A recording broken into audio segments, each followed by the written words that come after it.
teachers to use culturally relevant practices when working with Black children and youth.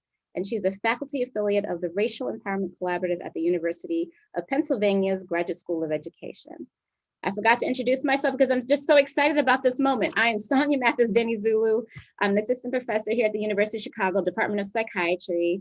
I'm a clinical psychologist. I work with children and adolescents and families exposed to trauma and violence. And I'm also the chair of the Trauma Interest Work Group. So welcome, Dr. Valerie Adams-Bass, and please, let's get started with your talk.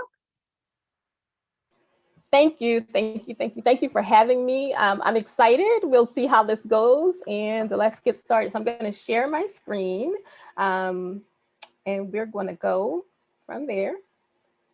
Let's see if I can get to the first slide in a second. So thank you to everyone who's out there with us today. I'm hoping that this becomes more of a conversation for us as I go along, but just some information I want everyone to be aware of in relation to COVID-19.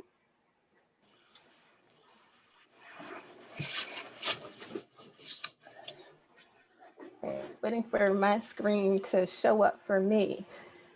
All right, I'm going to,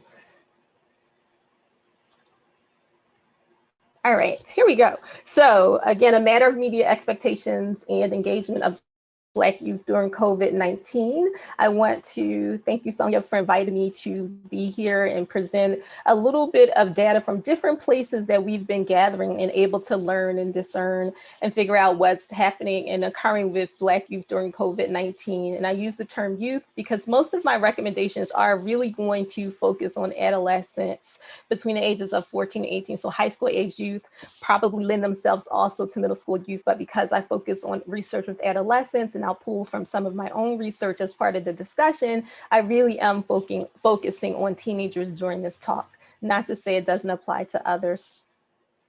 I want to get started really with acknowledgement, simply because we often run out of time to thank those who've been helpful in moving this forward and my thinking forward. I have to thank both of my parents, Doris Adams Scott and Fred Scott, who really just emphasized the importance of education, especially during this month. I want to thank all of the Black children, youth, and families here in the United States and across the globe who I've had the opportunity to work with and influences and informs my work.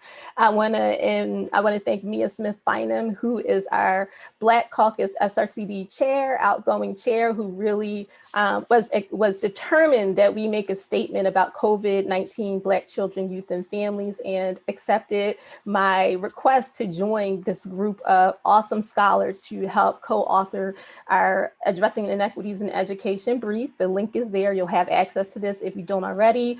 So our lead author, Noni Gaylord, Aaron Bogan, Lori Francis, Judy Scott, Eleanor Seaton, and Joanne Williams. We really were excited and passionate about writing this brief and struggled to get down to 2 pages. So I often say ginsu when we talk, because we hope that those 2 pages can give you marching orders of what to do now, what to do next when you're talking about children, youth, and education. I also want to thank the Institute and Sonia for inviting me to share my expertise and my experience and recommendations that we've come out with to address inequities in education, specifically as it relates to media and Black youth. So what's important? What do you need to know? So Black youth are really more likely than any other group to live in hyper-segregated areas. For some of you, I may be preaching to the choirs. For others, this is an aha moment. And really, what we found is that 71% of youth, and this has probably been updated since we initially wrote this draft in the fall, but really were worried that they or themselves would be, or a family member, exposed to the virus. They're worried about being infected, thinking about their households as not practicing social distancing, and worried about not being able to keep up with schoolwork. And that's really what I want to zero in on today.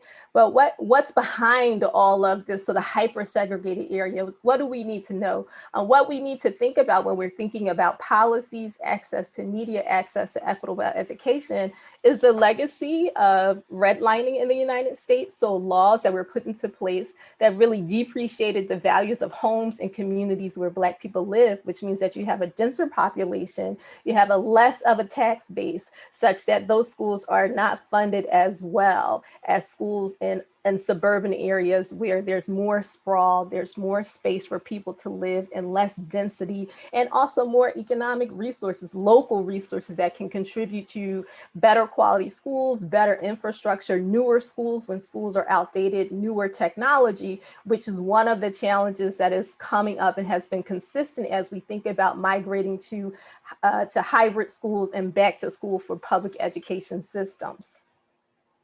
So again, this is just sort of a reference for that. But so that white flight really did displace the tax base, and the tax base is what we use for public education. Not often talked about as we think about what our children need, but something that we want to think about as we are in this moment of COVID-19. We're in this moment of racial justice reckoning. What pressures, what conversations need to be elevated so that we can address not just the quality of education in the classroom, but the resources that are put into schools and classrooms for Black children and youth. Talking about technology and education, this is where I want to spend a little bit more time, right? So Black teens are really the fastest adopter of Android phones.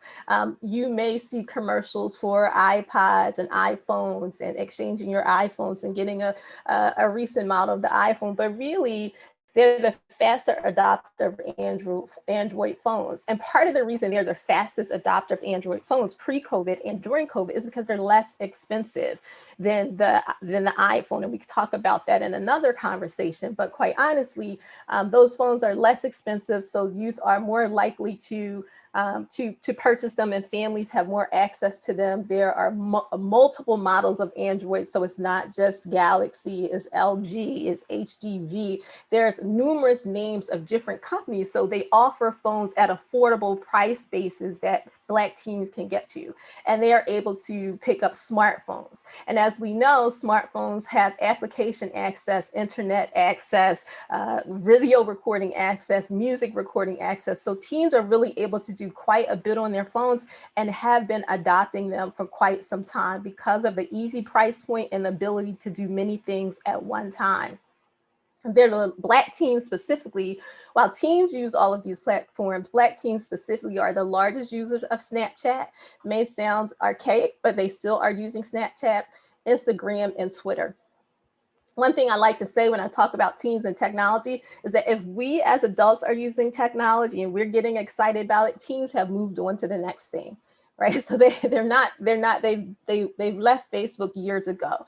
They may be on their way out with Twitter, but certainly they tend to be the leader in using social media platforms. And once we adopt it and get excited about it, unless we ourselves are early adopters, teens have moved on to the next thing. And it also provides them with a virtual community and conversation that doesn't include adults. Again, we could talk about that later, but really important as we begin to think about where we are with education in a virtual space with the impact of COVID-19, and how can we connect with Black youth who are and often attending these schools where there are deficits either in teacher quality, building quality, or a combination of both.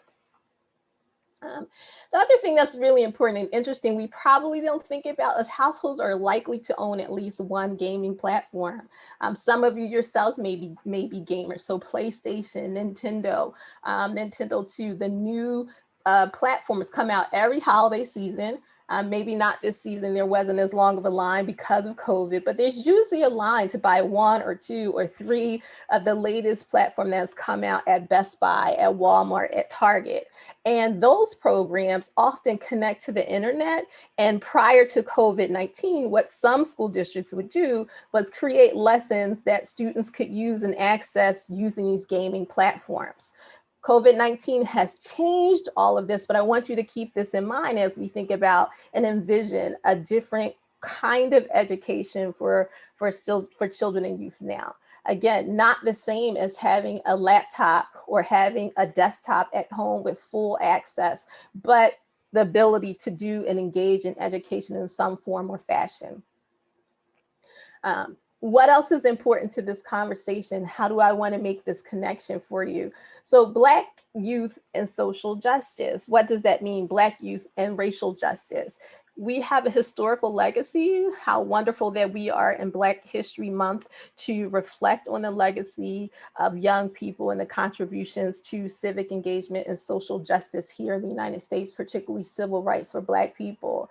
So when we think about prior to the current technology, technology has always been a part of how Black youth have communicated and moved civil rights activities forward. During the civil rights movement, it would have been music and radio stations, Black-owned music and radio stations, which are very limited and scarce today. So when we think about the use of media and media platforms as a way to move agendas forward or to create agendas that address racial inequity and civil rights and social justice, young people have always found a way to be innovative and use the technology, Black young people specifically, of the moment.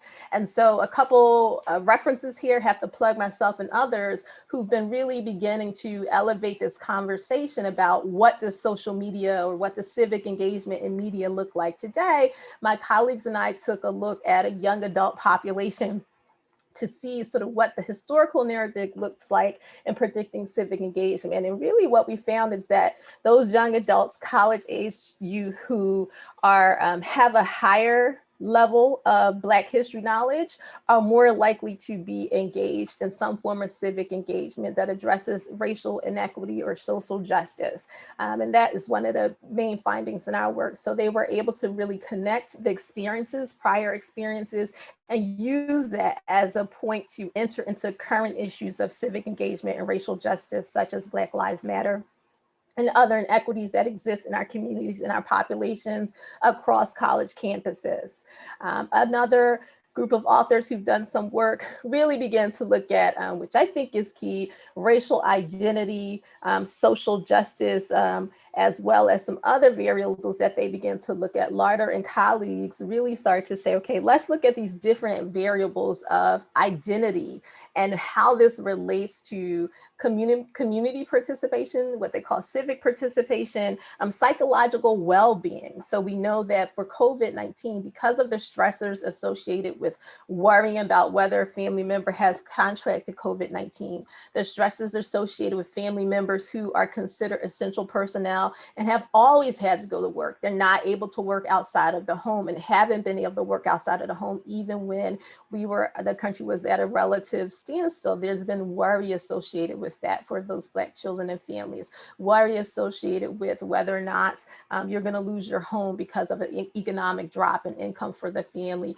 food access. So all of these things are worries associated with living and being in these spaces during COVID-19.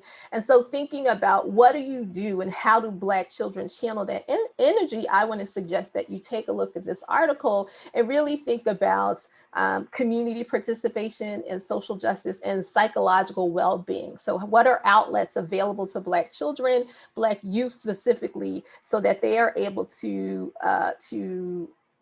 do something, to speak out, to really attempt to address some of the challenges that they themselves and their family members and communities are experiencing. So thinking about psychological well-being as connected to racial identity and sense of self and civic participation, really important variables.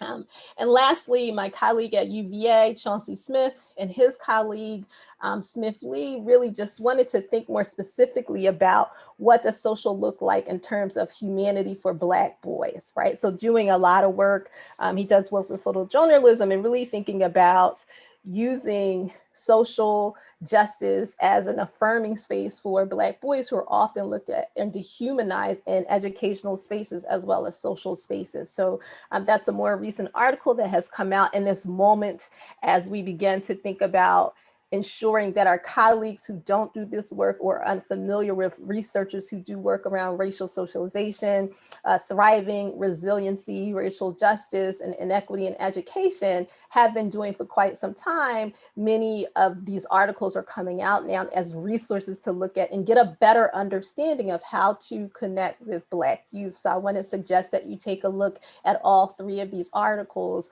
for spaces. And put a pin in that because we'll come back to that.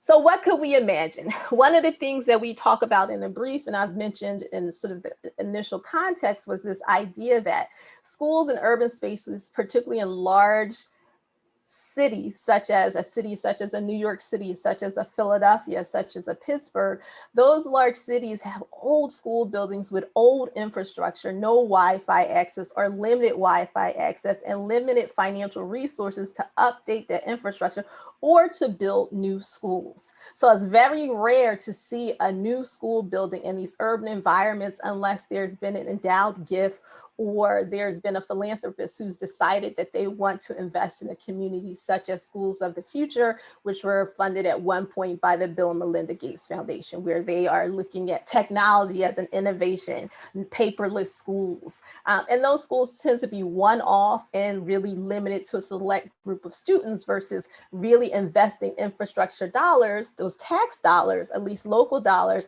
and creating new schools and making sure that teachers and students have the resources that allow them to be the whole school to be technologically engaged.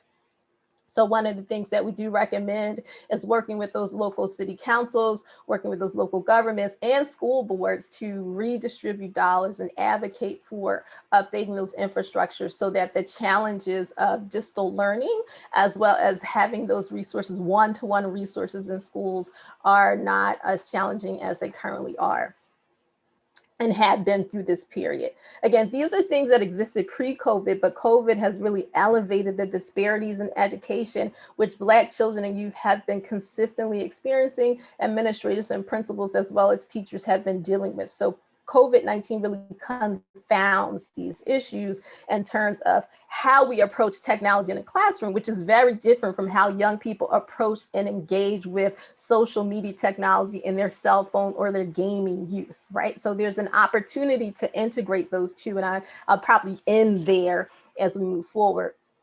So what could we imagine? We could really imagine inclusive ed technology.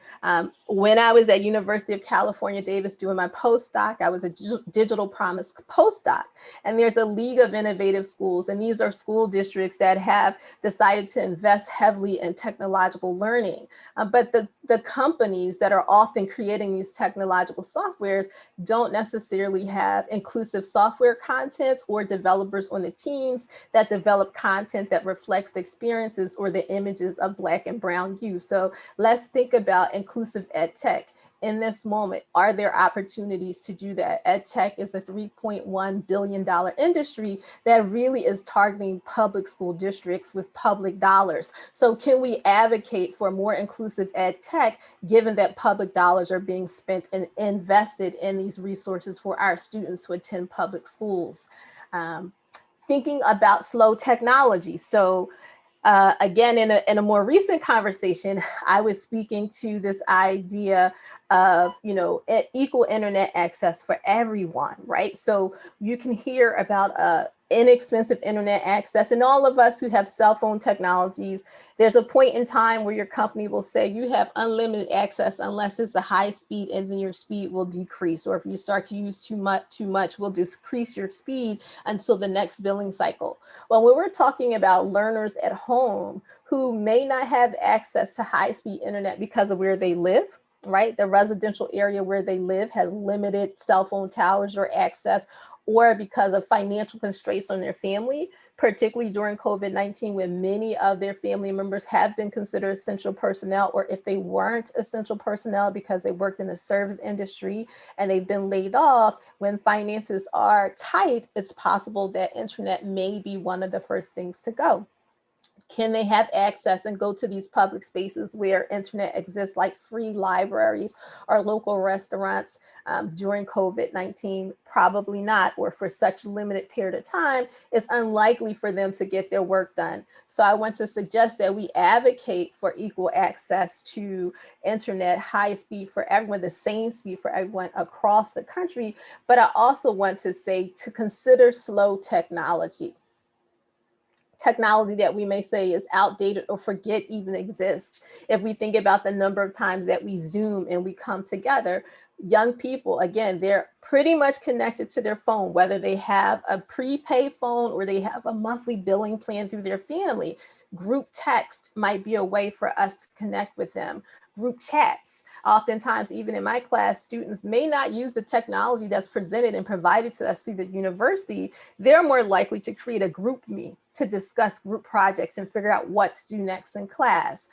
Conference calls. So again, as we are advocating for equal access and internet net neutrality for everyone, we also have to think about the deficit where these urban school districts are and what can we do now. So it's a both and approach. Can we advocate for new policies and changes, institutional changes that update the school infrastructure? And can we begin to connect with young people in ways that they have access to at this moment? So I do want to suggest that we think about slow technology as a mechanism for complementing what you're able to do or the limitations that your students may have.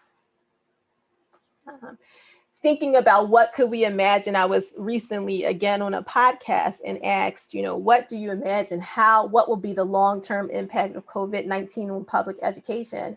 We really aren't certain, but I want to suggest that we can be innovative and think outside of the building. Certainly for some students, schools are the safest place. That's where they have access to social friendships. That's where they have access to warmth or heat or cooling, depending on their school. That's where they have access to the internet, etc. But for others, we know that there are students who are doing very well at home because they don't have the social stressors that come along with being students, or the stressors that come along with being educated by teachers who lack cultural context and understanding, and instead approach them with deficit assumptions about their capabilities. And Smith talk a little bit about that in their article around humanity in Black boys, about what it means for them to be civically engaged and restoring their humanity when they're in these spaces where teachers and others treat them as less than human. Thinking of elders and parents as co-teachers. This, again, right now, we know that Black families are at risk. We know that Black elders are at high risk. They have comorbid conditions, and we want to keep them safe and be careful about that and how we engage with them. But we also want to think of them as co-parents, as a possibility of co-parents, as co-teachers. Is there a possibility to think of elders and parents as co-teachers? That's not necessarily the luxury or the liberty of all elders and parents, but some parents have that capability and that access. And I want to suggest that because oftentimes in public schools, when you walk into the school, I myself have had this experience, that you walk into a school and you don't necessarily feel welcomed. And if you're not used to navigating that space and advocating for your child, it could be that in this virtual learning environment, in this hybrid learning environment, there's a space for you to be a co-parent and a co-teacher with those formal teachers to help move your child and other children along. Certainly we could have a longer conversation about sort of the assumptions about how Black mothers, fathers, parents, caregivers value education and why that is often in exchange when Black parents walk into a school. But that might be in a Q&A. And lastly, I want to say counselors in the classrooms. As a developmental psychologist, I often work with school counselor teachers in training, as well as school counselors in training. And I often collaborate with clinical psychologists, as was on our team of writers for the brief. So we're thinking about all of the trauma that comes with COVID-19 on top of the trauma that was already there and pre-existed, simply because these were Black students living within the United States, attending schools that often have assumptions and deficit approaches to their learning and their capabilities. Even when we think about the ed tech tools that are often placed in urban environments, those ed tech tools have primarily been about teaching to the test or increasing scores on standardized tests versus increasing the ability to be critical thinkers. So in this moment, can we create or can we recommend the use of ed tech tools in a way that we encourage critical thinking among young people? And can we have counselors in the classroom in this moments where we're virtual who can, help to facilitate breaks self-care, self-awareness moments when students are in these virtual places, balancing being at home learning and balancing some of the concerns that may be at the forefront of their mind? Does that take some of the challenges and weights off of the teachers who right now are managing all of this even more than they may have been managing before, in addition to possibly being caregivers for their family members or young children? So can we have counselors? Can we have school counselors in the classroom? Can we have clinicians in the classrooms co-facilitating that dialogue, helping to attend to and care for the children and helping to address or facilitate sessions around trauma that help to, I don't want to say mitigate, but address some of these challenges so that young people can focus on the learning at hand. I'm stuck for some reason. Okay. And then thinking about students as co-teachers, I want to go back to this idea of young people being so connected to social media. So right now, what we know is that young people are becoming influencers. Some people call them influencers. And there's a monetary reward or award associated with becoming an influencer. And so one of the things that I like to say, and in a paper that I'm currently working on, we're talking about not just, an extension of identity, but young people, particularly adolescents, using social media platforms to create a virtual identity, right? That in some ways have some similarities to their own selves, to their lived selves, but are totally different and magnified, which in some ways there are pluses, there are assets to that. They get to be who they are, but there could also be stressors for that.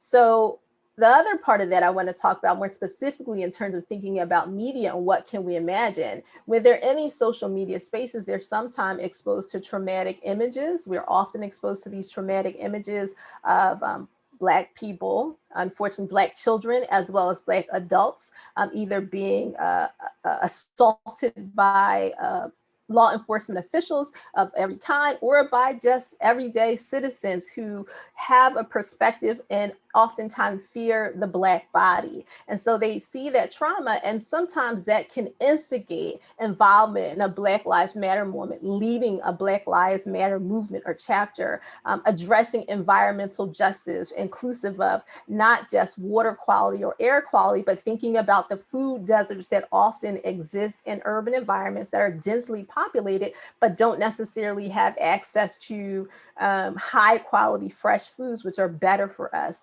don't necessarily have access to supermarkets with not just fast foods or foods that are not good for us, but foods that are healthier options. So young people becoming involved in that and really beginning to move that conversation around global warming forward. Civics education, as we think in this moment of Black history and re-envisioning what America means. For some, this is not a new conversation. The trauma that was experienced at the Capitol, the insurrection, if you will, the kinds of experiences that have been happening are no less traumatic, but for some, it is not a revision of history or the values of America. It is a conversation about what we know has been just underneath the surface. And so for Black youth who are engaged in Black Twitter, who are engaged in TikTok, who are engaged in Instagram, they are creating counter narratives, extending narratives, and creating platforms to address these issues that mean something to them. But also they are creating spaces as outlets to express what they're experiencing. These are separate from the educational technology tools and the ways that teachers have been engaging education and technology in the classroom for Black youth. Is there an opportunity to integrate the two? Can students become co-teachers or co-facilitate dialogue and discussions that really address some of these lived experiential issues, right? So learning by doing, learning by experience. Can we capitalize on this moment and allow that to be a part of the classroom experience and not just a one lesson plan event for young people?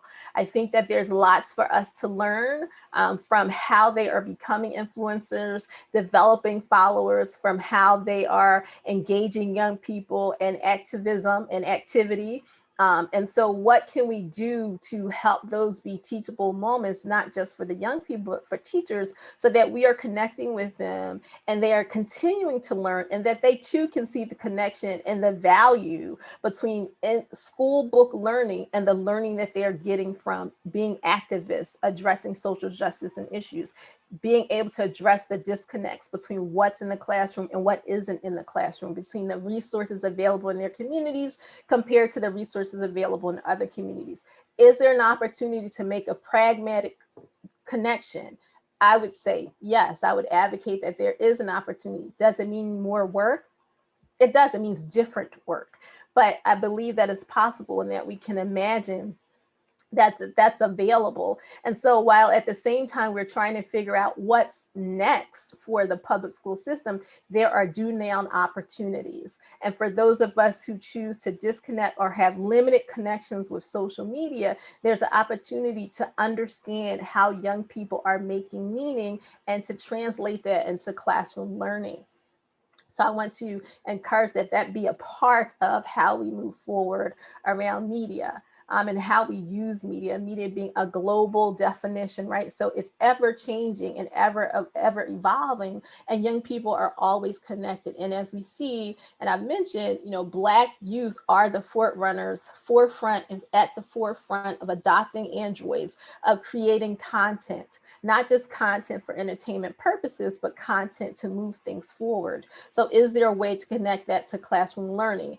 Is there a way to connect that to the ed tech that is being coming out and distributed in entire school districts to teach young people? Can we do that? Is it possible? Is it feasible? I would say yes.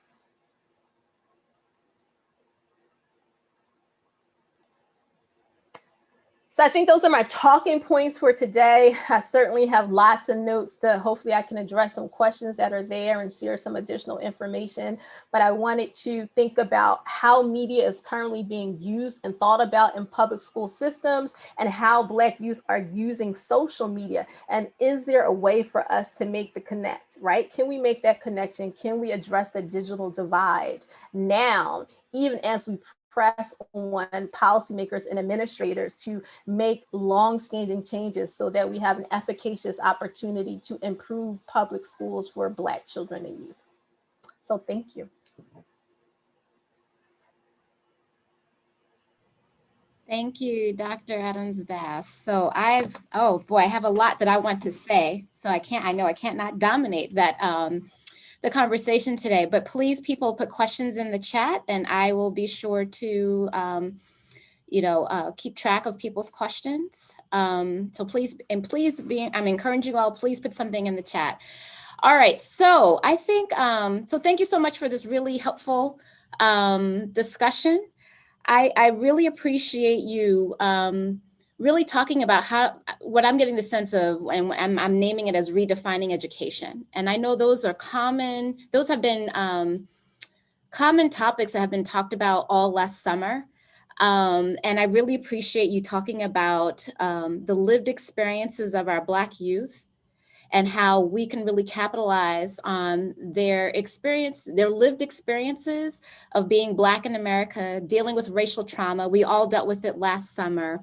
How can we use that to help push forward what they may learn in the classroom? One of the things that bothers me the most when I see these commercials about the Huntington, like there's COVID learning gap or slides or whatever it's called, but your kids are not learning and hire us. And my biggest pet peeve is like, they are learning something. They may not be learning, something related to what the traditional, the Illinois State Board of Education or any state boards of education's requirements to meet, academic benchmarks. So I really do, again, appreciate you saying that it doesn't have to be either or, it can really be both. And how do we use media to do that? So I just want to make a comment about that. It was not a question that I was asking. I think one of the questions I have, just knowing your work around doing racial socialization and self-concept, and I know you talked about a paper, you and Dr. Bentley Edwards, I believe, and you co-authored a paper talking about Black students, so college students in particular, who've been exposed to violence and have been victims, and how you talked about being able to look at, well, the findings were looking at how these Black college students who have a history of being victimized by violence, and how they have been able to use extracurricular activities as outlets and supports. So I wanted to know if you could say something a little bit more about, let me go back to my thought about that too. And so how that these social supports, or these activities that they engaged in within their college campuses, it might be at the expense of their academic failure, but it was really important for them to have that engagement as an outlet. And I think, when looking at our adolescents, as you're talking about more so with our talk, I wanted to know if you can say, you kind of talked about how that could look like for adolescents in terms of them being the forerunners and the content in this field, but can you say a little bit more of what do you think could be additional things? Like, how could racial socialization play a role in furthering these lived experiences and promoting protective factors so that they can help cope with the racial trauma from last summer and other stressors that are brought on by COVID, right? Absolutely. And how can educators be more aware of these things? Like, what could we do to make it combine better?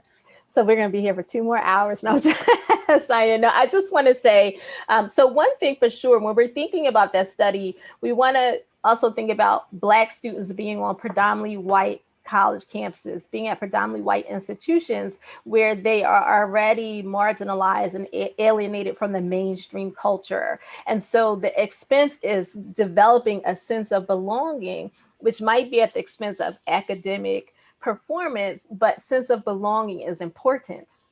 So I want to, give that additional context for that paper that we wrote. And so for those students, they're seeking a sense of belonging in a space where they don't necessarily feel fully welcomed in the classroom and other places. And so there is an opportunity for college campus to think about what it means to have a more inclusive curriculum, more inclusive syllabi, and that's happening. Those conversations are happening now on college campuses. I don't know what it will look like, but that is something that's happening. So it's not just having more students on campus, it's also having a curriculum.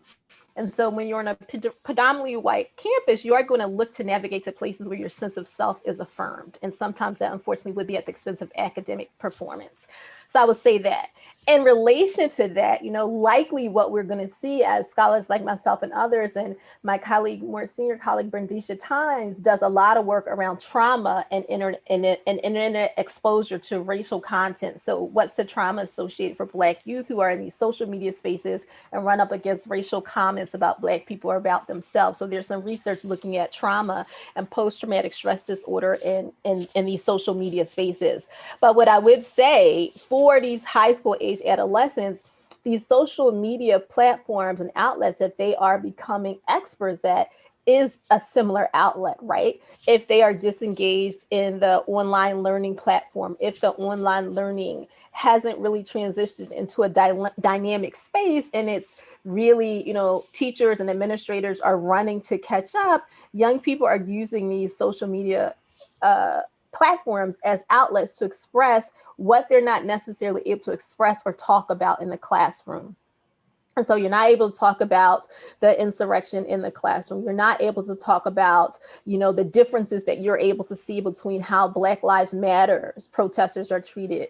You're not able to talk about how COVID-19 is affecting you right here at home or your community right at home. You're not able to have those conversations in the classroom in the interest of improving your test scores in that slide. So I would say, again, are there ways to think about integrating that? And also, to your point, can we assess learning differently than how we have been assessing learning? So the slide has really been using the traditional benchmarks, which have often been critiqued as biased or unfair or unfavorable. And a lot of, again, I want to go back to ed tech programs are always like, we will train your child to learn better. But I do want to say that, is it possible that we assess and evaluate learning differently than we have been? That's something else we can imagine. Can we have a more robust way of assessing how young people are learning? So perhaps they are articulating their learning differently than we are assessing it in these other spaces. So I think it is a place where they are being affirmed and they are learning, and that they are using skill sets that aren't necessarily the skill sets that are attended to in large urban schools, where the concern is that students increase their scores. Yeah, so I struggle with, like, we have all these great ideas and how these great ideas are backed by evidence, you know, some of which are definitely backed by evidence from the articles that you have talked about in this talk, but just getting, you know, between the ideal piece and then policy, and then bringing it together and bridging that. I don't know if there's some policymakers on this talk, but what would you suggest in terms of how to get people to really push forward and reimagine the education in this time? How can we really capitalize and let go of the fear of our kids not learning, and redefining learning?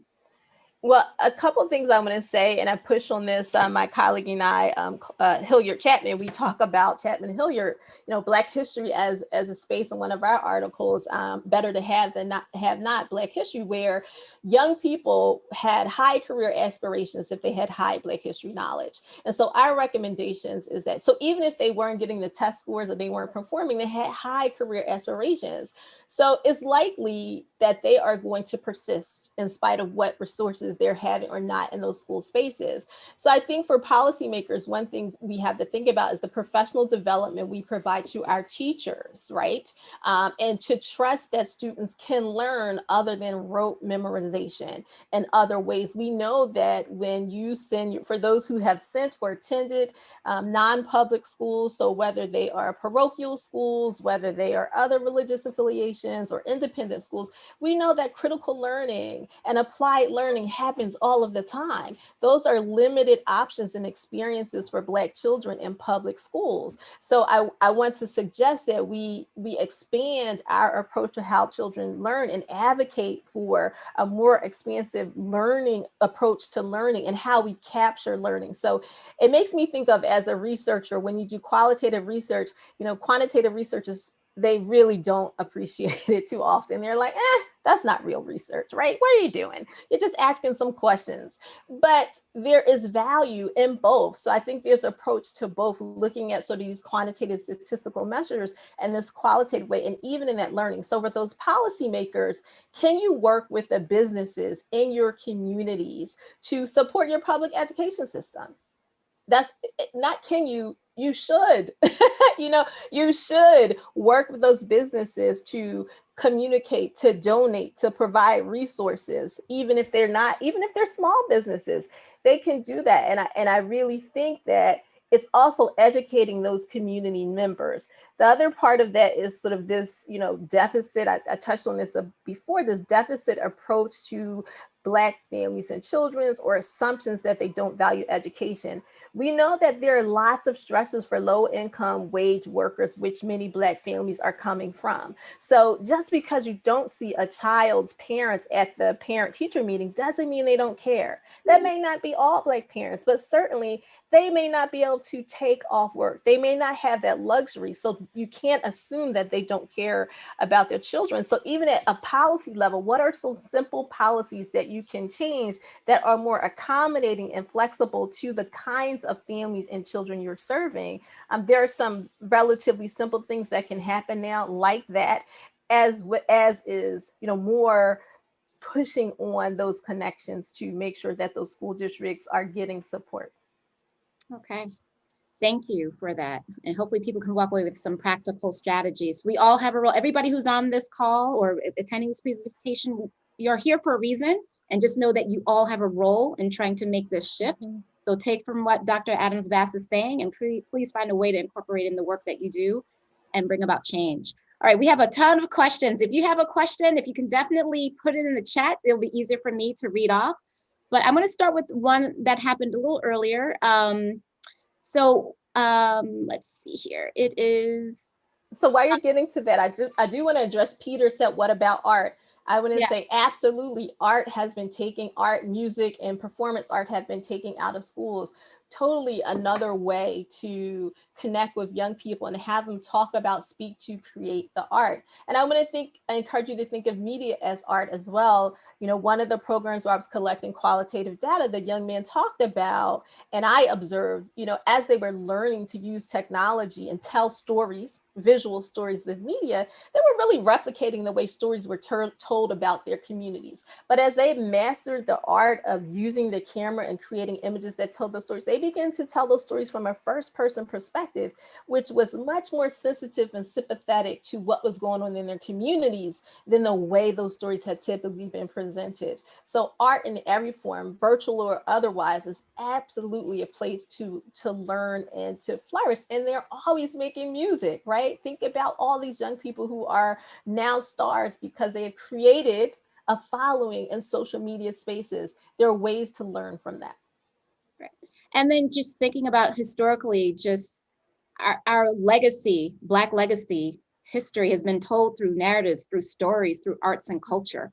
So it's a really, really helpful way to really to push forward people's experiences through art. That was the question I was about to ask you, so I'm glad you saw it first. Another question that someone had asked is that sometimes schools can create an open weekly Zoom link and Instagram live for students and they don't really join. What can they do to improve engagement? When I'm working with out of school time programs, let the children lead. And that's different in schools for certain, unless your child is at a Montessori school, an alternative learning environment. But I think about, we have been piloting a program in Philadelphia, and I've been encouraging them to use Hart's ladder of youth engagement. And it's the 7-step ladder where they talk about tokenism at the bottom, so youth-led programming or youth-led leadership. Now, of course, that's for out of school time programming, but that can happen particularly in this virtual space. Let the young people lead, let them determine what's the best hours, what's the best time, or co-facilitate that. Ask them, you know, are they interested in leading? What's a good time? Also know that sometimes they want their own spaces, and other times they want spaces where they can share with the adults in their lives and their communities. So I want to suggest to you that you think about how you are partnering with students in this virtual learning environments. And if you look at Hart's ladder, you will be able to ask yourself as a teacher or administrator, where am I with partnering with students in their learning, especially right now when it's virtual, you don't get to touch them, tangibly touch them every day. You know, could they create the theme of the week? Could they be the ones who lead discussion? And I think about that because in my college course, I consider them adolescents or young adults, late stage adolescents. At the end of the semester, I say, you know, what did you do last night? And I mentioned Megan Thee Stallion. Everybody was happy. And Monday's class was usually so sleepy. Everybody was happy. Everybody was much more engaged. So let the students lead. And I have to add to that, you have to know what they know as much as possible. Because when you know some of the things that they're interested in, then they realize that you are learning about their interests and you genuinely are trying to make a connection. You're learning about their interests. And again, if you look at that Hart's ladder, are you partnering with your students to develop these outlets that you say are there and the students aren't attending? You know, is there space for your students, and this all the time, but particularly in this virtual moment, to determine the best daytime space platform for these levels of engagement? Yep. All right, another question. Children in cities are spending so much time in virtual game spaces during the pandemic. Do game companies such as Microsoft have some responsibility to enhance learning in these real but virtual spaces? Especially from 8 to 3 p.m. Monday through Friday. I feel like hanging out in a public park involves taking in complex social cues and learning. So I feel like, and again, I have a marketing background somewhere in my earlier life. So I wouldn't say that you need to lean on these companies, right? If you think about social media, there's a researcher, I forget her name, forgive me, at Cornell, who very early on was saying, if you are not paying for it, you are not the customer. So if there's no other time that we haven't figured it out, we know that now that if you're using social media and you're not paying for the account, then you're not the customer and they're using your information to make money, period, point blank. And so if they're making money, and the younger generations are always targeted because they have or theoretically will have more income that to spend on frivolous items, those companies absolutely should be leaned on and knocked on to contribute and to support. And now when we have access to research that shows us, and even non-research, we can go and see how many users are on at a particular hour. We can go to them and say, we know that our teens or our children or our families are using your product at this particular time. We'd like you to invest. And it may not happen overnight, but that can be a continuous conversation. And I think we limit ourselves when we're talking about urban spaces and Black children and youth to asking for that, where in non-urban spaces where they're non-Black children and youth, they do it all the time. It's not a handout. You're asking for accountability for the resources that we have been investing in their companies as consumers. So absolutely, I think you can ask. And sometimes I think another thing to think about as an administrator is advocating for a development team in your public school whose job is to write grants to supplement the resources or lack of resources in your school. Oftentimes, suburban districts have someone on staff, even if it's a consultant, they just write grants to supplement the money. Even if they're a well-financed district, they have someone on their team, full-time or part-time, who writes for grants to get money from these companies so that their students have what they need and then some. Mm-hmm. Thank you. So we have time for just one last question. So this person is asking, this person is developmental health science, and this person wanted to discuss grandparents, co-teachers, and people in that kind of caregiving role. Knowing that there's a large likely proportion of grandparents and other seniors that have become childcare providers and homeschool teachers once COVID hit, I'm wondering about resources needed to support these caregivers' mental health and improving coping strategies. As a parent with a PhD who can't figure out 6th grade math, I know full well that there needs to be resources for caregivers to help them support students. Absolutely. And so I would suggest that schools who are relying on parents to help with the teachers create how-to lesson plans for the parents. Right? You know, if you have, myself too, I have a PhD. I work with teens. I have a 4-year-old, and every day I'm like, this is an adventure. I'm not certain. I can say she's at the concrete stage of development, but I don't know. So I do think that schools can, at this point, can also be developing basic how-to lesson plans, simple instructions, or audio recordings or step-by-steps for the parents and caregivers who are working with children. Many of us haven't been in school in a very long time, and today's math is not yesterday's math.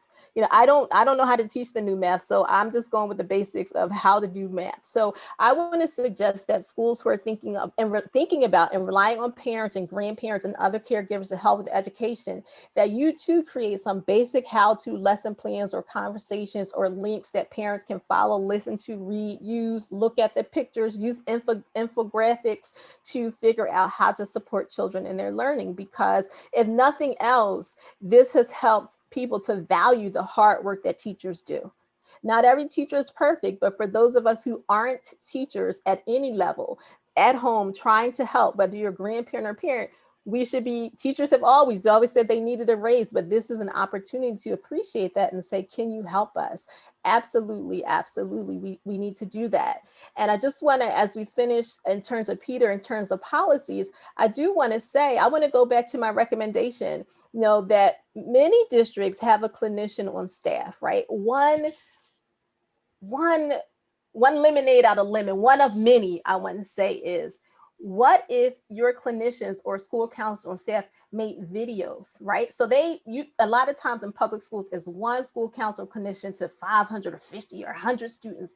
Now is a time where they can create recordings that all the teachers have access to help with that trauma and help with those issues. So they may not be able to hop into every Zoom, but I bet right now in this space, they can create some recordings of some basic mindfulness techniques and questions and conversations that teachers can either use or that they themselves can share with the students. That's something very simple and could continue once COVID has changed, whatever that change will be, for those districts who don't have the resources to hire more counselors at this moment. That doesn't mean don't put the pressure, but it does mean some of these innovations can carry forward, and that's an innovation that could happen now. Well, thank you so much, Dr. Adams-Bass. It's been such a pleasure to have you continue our series on school stress and the pandemic during COVID-19. Again, thank you so much. And thank you all for joining. I just want to say a quick thing about the Trauma Interest Work Group. We promote the scientific interdisciplinary understanding of trauma to improve health equity on the South Side of Chicago and beyond. And we do this through education, scholarship, clinical care, community service, and advocacy. And the Trauma Interest Work Group is supported by the Mansueto Institute for the Urban Innovation at the University of Chicago. So today's event was the second talk of our series, and our next talk will be on March 5th, Friday, March 5th from 12 to 1 p.m. And Dr. Rebecca Winthrop from the Brookings Institution will present on a particular topic related to our theme. So thank you again. Please join us again next month. This will be on the YouTube channel. Look on the Mansueto's channel, Institute, website thing, whatever. Anyways, happy Black History Month. Happy Lunar New Year. So everyone be safe, be well, and take care of yourself and have compassion. And thank you all again for joining. Yes, thank you everyone. I always say be safe, dance, laugh every day. It helps with the endorphins. Yes. Take care, be safe everyone. Thank you so much for having me.